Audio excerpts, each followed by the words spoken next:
mga churches nyo, malaking tulong din yun, no? Kasi darating at darating yung time na kahit gaano ka kagaling, gaano kalawak yung alam mo, at gaano ka kagaling magplano, darating at darating ang problema sa iyo. At sa panahon na wala ka, isa lang ang tatakbuhan mo. Saan? Sa Diyos, no? Sa Diyos. So yan, mas maiintindihan nyo yan kapag magka-college na kayo, magkakaroon na kayo ng trabaho, magkakaroon na kayo ng ibang problemahin sa buhay. At yun yung mga time na yun, magiging vulnerable kayo.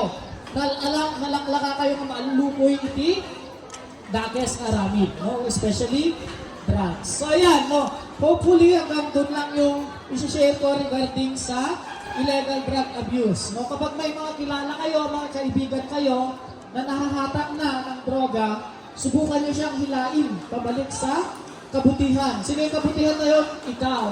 Tignan mo yung